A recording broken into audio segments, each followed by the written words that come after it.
Hello friends, you are most welcome in Pankaj Vidhi Pravah YouTube channel.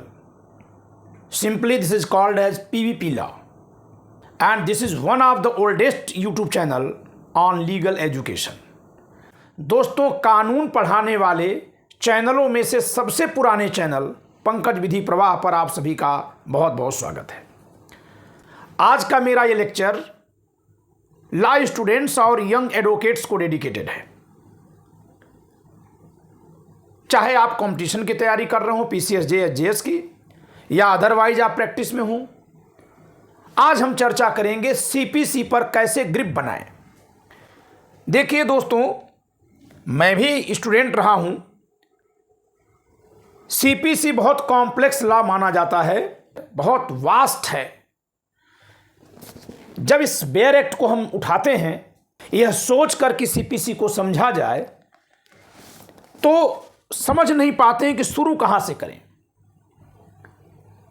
और अगर एक तरफ से शुरू करते हैं तो चीजें समझ में नहीं आती। यानी इस किताब को खोलना ही मुश्किल होता है। खोला कहां से जाए, किधर से इसको खोला जाए कि समझ में आए, यह बहुत कठिन चुनौती है सीपीसी, सीआरपीसी और एविडेंस तीनों प्रोसीजरल लॉज के लिए। मैंने तीनों पर किताबें लिखी हैं, तीनों पर वीडियो लेक्चर्स बनाए हैं, लेकिन आज मैं केवल सीपीसी पर चर्चा कर रहा हूं।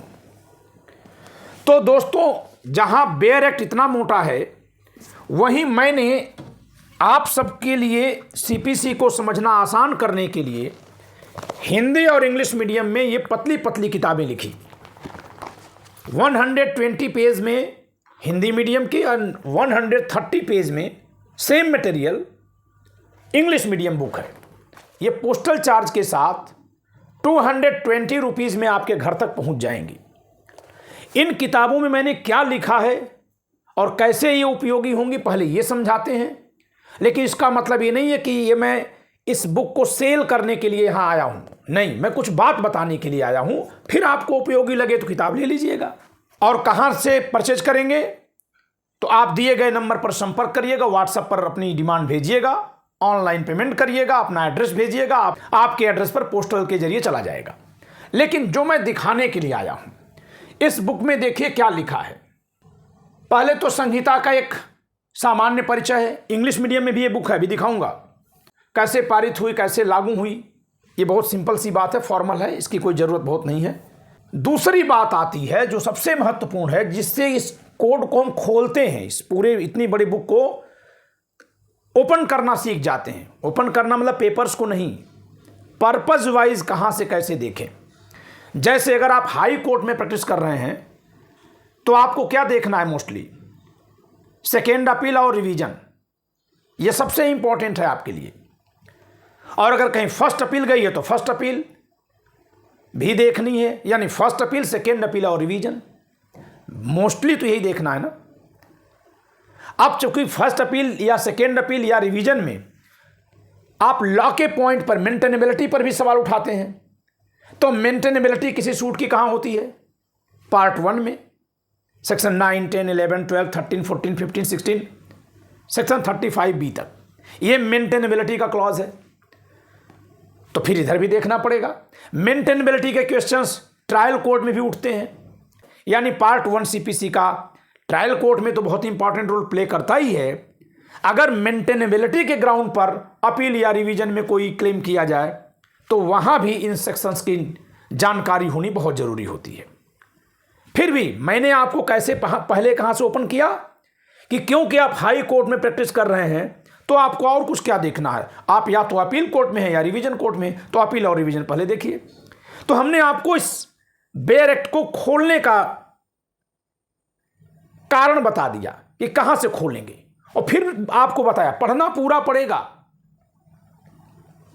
लेकिन कहां से शुरू करें, जहां से शुरू करना है वहीं से क्यों शुरू करें, इन दोनों बातों को समझना बहुत जरूरी है।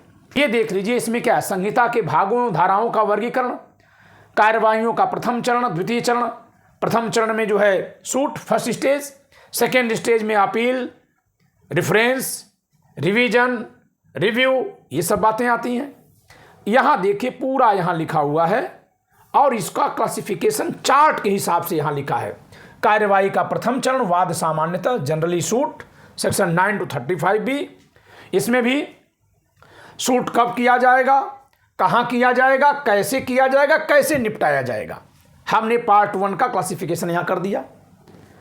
Section 9 to 14 when suit is instituted, it means cause of action. Where suit is instituted, jurisdiction of court.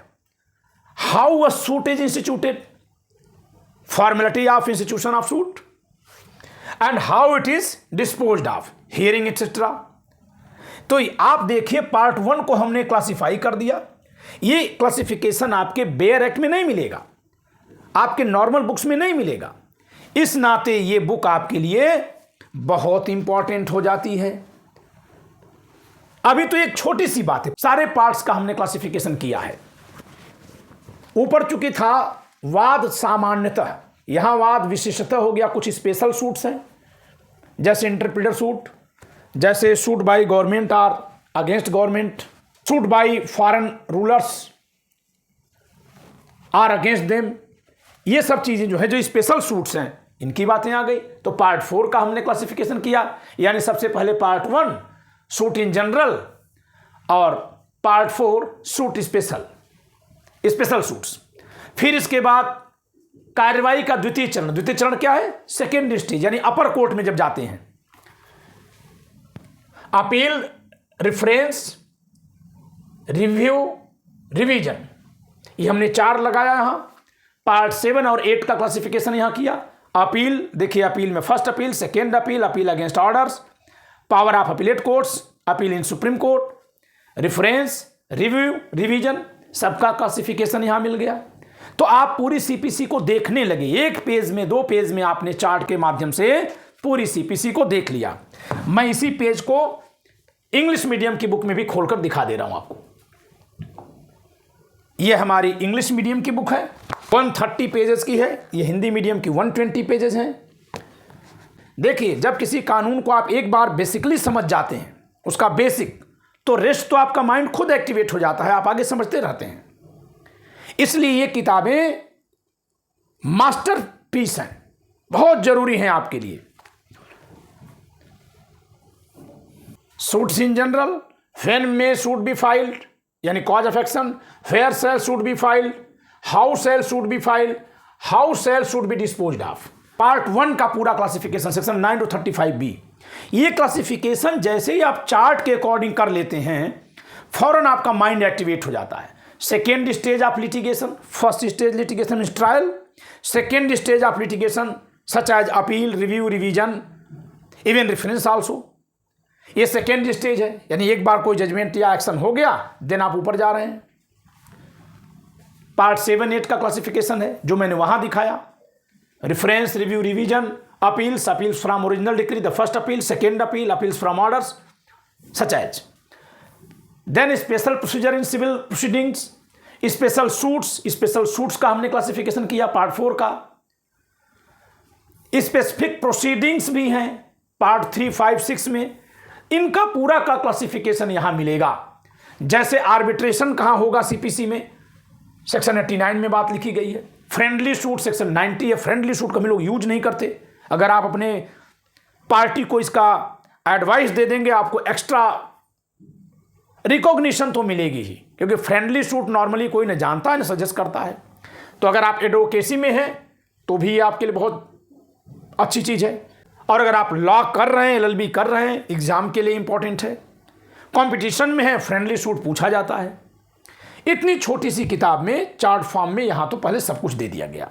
Execution कैसे होगा किसी ऑर्डर का, किसी डिक्री का, पूरा लिखा हुआ है चार्ट। ये तो चार्ट हुआ अभी।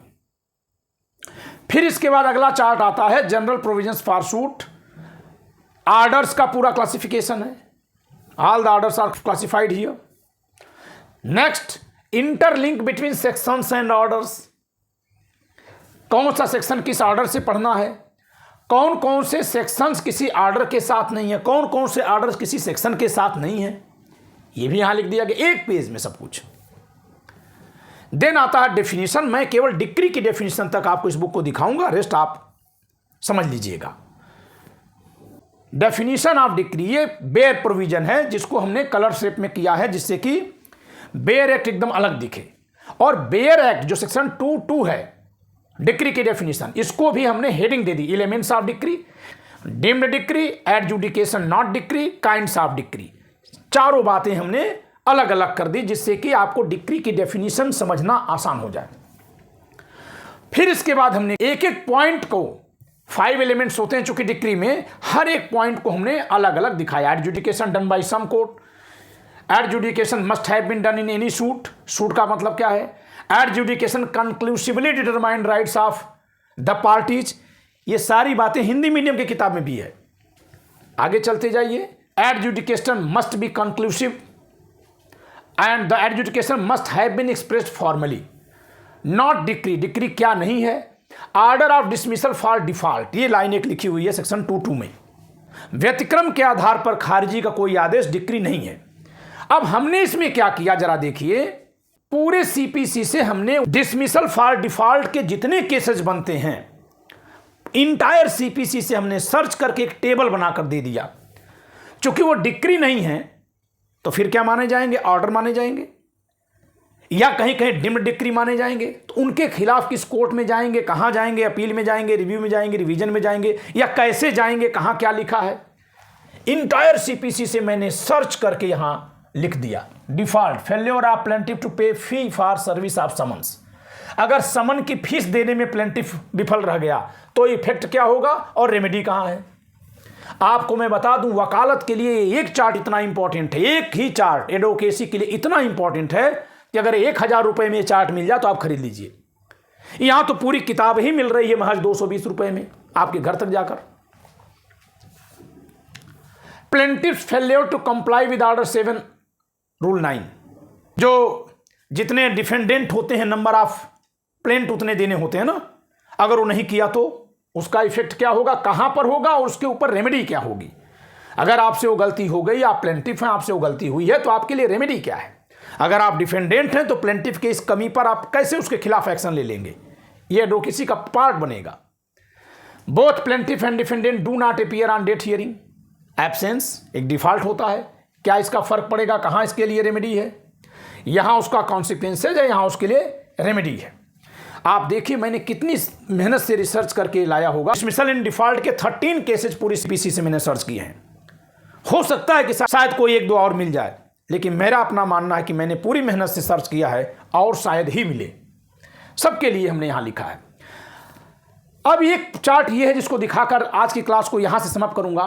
क्लासिफिकेशन ऑफ डिक्री, डिक्री का क्लासिफिकेशन जनरली आप देखेंगे तो क्या है, बैरक में सेक्शन 2(2) में preliminary decree, final decree and preliminary and final decree, ये आपको मिलता है। दूसरा मिलता है डिम्ड डिक्री, यानी 4 तरह के क्लासिफिकेशन आपको मिलते हैं। हमने कितने तरह के क्लासिफिकेशन किए इस बुक में, on the basis of essential elements of decree, इसको मैंने 2 पार्ट में बनाया, decree and deemed decree. Decree वो है जिसमें सारे एलिमेंट्स हो डिक्री के, डिम्ड डिक्री वो है जिसमें डिक्री के सारे एलिमेंट तो नहीं है लेकिन फिर भी लॉ में कह दिया गया it would be treated as a decree, उसे आज्ञप्ति मानना होगा। तो किसको किसको माना जाता है सब हमने यहां लिख दिया, जितनी भी डिम्ड डिक्री सब यहां लिखी है। Next, on the basis of disposal of suit, suit क्या पूरी तरह से डिस्पोज ऑफ हो गया या कुछ बचा हुआ है। Preliminary decree, final decree, partly preliminary and partly final decree, ये हमने यहां क्लासिफिकेशन किया। On the basis of the parties being heard, party को सुनने के बाद डिक्री आई कि बिना सुने आई, अगर बिना सुने आई ex parte decree. So decree and ex parte decree, कहां कहां पे सुनवाई होती है, अपील में एक्स पार्टी डिक्री कहां आती है, सब कुछ यहां लिखा हुआ है। On the basis of source of decree, decree का सोर्स क्या है, क्या डिक्री मेरिट पर आई है, कॉन्सेंट पर आई है, एग्रीमेंट पर आई है ना। तो देखिए on basis of merit, on basis of consent of parties. अब कॉन्सेंट कितनी जगह पर आती है, मैंने सब लिखा है। Admission of defendant, on basis of compromise between the parties, on basis of agreement prior to suit between the parties. ये फ्रेंडली सूट है, पहले से ही एग्रीमेंट करके गए हैं डिक्री के लिए, तो यहां 2 हमने रखा। On basis of finality of decree, decree कौन फाइनल है, फाइनल का मतलब जिसके खिलाफ अपील वगैरह लाई न करे वो फाइनल है, और जिसके खिलाफ अपील या रिवीजन हो सकता है वो subject to the appeal or revision final है। तो फाइनलिटी के आधार पर 2 है, appealable decree, non appealable decree, contingent decree. Contingent decree order 46 rule 2 review में होता है। सोचिए कितना इंपॉर्टेंट चार्ट है, इतने में ही कितनी बातें बता दी गई हैं। अब मैं आपको दिखा रहा हूं कि इस बुक में मैंने कितनी सारी चीजें भरी हैं इस तरह से चार्ट फॉर्म में। आप इसको अगर ले लेंगे तो आपके लिए बहुत फायदेमंद होंगी। चार्ट फॉर्म में हमारी बुक में चीजें रहती हैं और किताब हम केवल सीपीसी पर ही नहीं लिखे हैं, बल्कि CPC, CrPC, evidence, law of contract, constitution सब पर लिखी गई हैं। अब मैं अगली एक बात पर चलता हूं।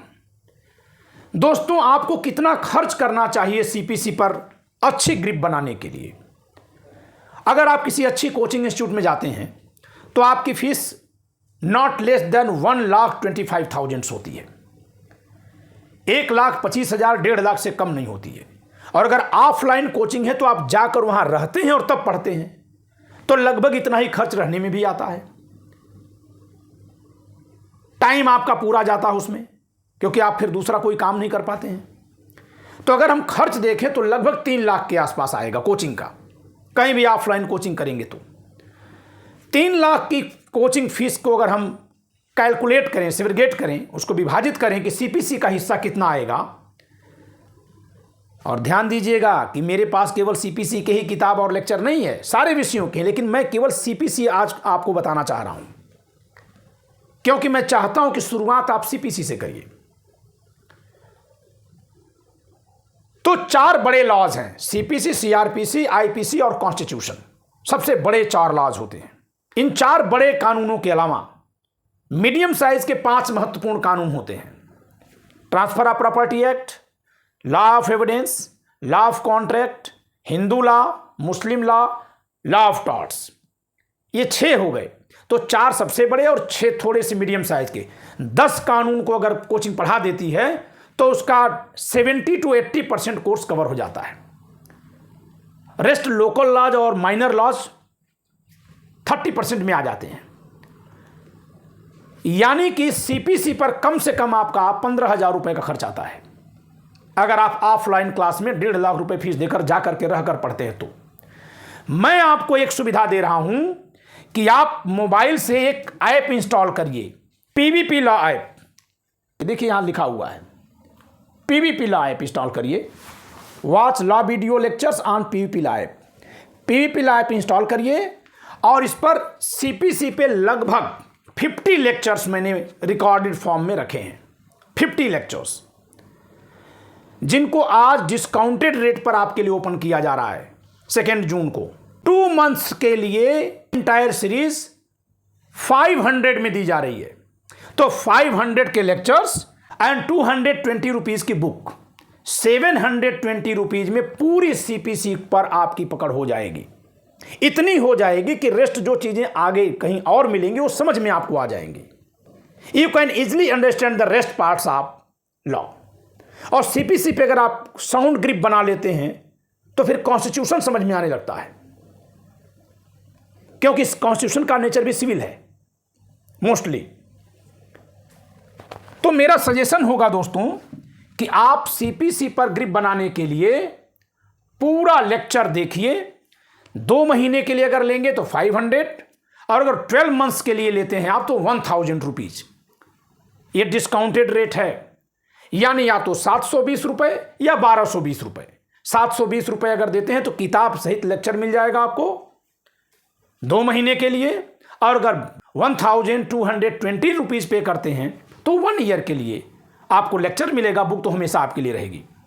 तो इसमें एक अंतर है कि जो वीडियो लेक्चर लेंगे उसका पेमेंट आपको ऐप पर करना होगा और बुक के लिए दिए गए नंबर पर आप व्हाट्सएप करके मंगाइए। अब आप कहेंगे सर हमको सैंपल लेक्चर चाहिए। पहले हम ये चाहेंगे कि हम देख लें कि आपके लेक्चर्स हमारे लिए यूजफुल हैं कि नहीं है। बिल्कुल, आपको पहले इसकी यूजफुलनेस चेक करनी चाहिए। तो इसके लिए जिस चैनल पर आप ये मेरी वीडियो देख रहे हैं, पंकज विधि प्रवाह, इसके वीडियो कॉलम में जाइए, वीडियो सेक्शन में, और उस पर टिक करके आप ओल्डेस्ट वीडियो में जाइएगा। जब ओल्डेस्ट वीडियो क्लिक करेंगे तो पुराने लेक्चर्स निकल आएंगे और सीपीसी में कुछ पुराना नहीं होता। लॉ ऑफ कॉन्ट्रैक्ट और ट्रांसफर ऑफ प्रॉपर्टी एक्ट में कुछ पुराना नहीं होता। जो पुराना होता है वो भी आपको पढ़ना होता है। हमारे लेक्चर में बेसिक बातें हैं, ज्यूरिस्प्रूडेंशियल अप्रोच पर हैं, तो वो आपको जाननी ही पड़ेंगी, चाहे आप आज पढ़िए या आज के 20 साल बाद पढ़िए। इस नाते ये लेक्चर्स पुराने नहीं हैं। तो आप ओल्डेस्ट वीडियोस में जाकर के सीपीसी पर करीब 10 से 15 लेक्चर होंगे हमारे इसी यूट्यूब चैनल पर, सबको देख लीजिए। फिर आपको लग रहा है कि अरे ये तो बहुत अच्छी चीज़ मिल गई है, इसी के लिए तो हम भटक रहे थे, तो फौरन ही मोबाइल ऐप से आप ये लेक्चर परचेज कर लीजिए। अगर आपको पेन ड्राइव में चाहिए तो फिर दिए गए नंबर पर संपर्क करके मंगा लीजिए। और हाँ, आपको कुछ अगर पूछना है, जब आप लेक्चर देखेंगे कहीं कोई क्वेरी आती है, तो आप मेरा नंबर लेकर के इंस्टीट्यूट से पर्सनल, जब आप मेरे स्टूडेंट बन जाएंगे तो पर्सनल नंबर मेरा मिलेगा। कभी भी कोई ज़रूरत हो, मेरे पर्सनल नंबर पर आप अपना क्वेश्चन भेजिए, क्वेरी भेजिए, सॉल्यूशन लीजिए। तो इस तरह से सीपीसी पर आप महज 1220 रुपये या 720 रुपये में, only by investment of 720 rupees और 1220 rupees, you will get huge knowledge and very logical knowledge on the provisions of civil procedure code। दोस्तों, ये मैं प्रचार करने के लिए नहीं आया हूं। जब मैं अदालतों में जा रहा हूं, मैं देख रहा हूं कि जो जूनियर एडवोकेट्स हैं उनके पास सीपीसी का तो नॉलेज ही नहीं है, सीआरपीसी का नॉलेज ही नहीं है बहुत सारे लोगों को। तो मैंने अपने इस लेक्चर को आप सबको देने के लिए सस्ता किया है, थोड़ा इसमें डिस्काउंट किया है। नहीं तो सीपीसी के इंटायर लेक्चर की कीमत 4000 होती है, आपको 500 में दिया जा रहा है मोबाइल ऐप पर। इसलिए नहीं कि हमें लाभ कमाना है, इसलिए कि आप अगर कानून पर अच्छी पकड़ रखेंगे तो देश की जुडिशरी अच्छी हो जाएगी और इससे देश का भला होगा। तो दोस्तों, उम्मीद करता हूं कि सीपीसी को अपनी ग्रिप में होल्ड करने के लिए आप इतना इन्वेस्टमेंट करेंगे और लाभ उठा करके अपने ज्ञान से देश के जुडिशरी को लाभान्वित करके इस देश में न्याय व्यवस्था को मजबूत बनाएंगे। धन्यवाद।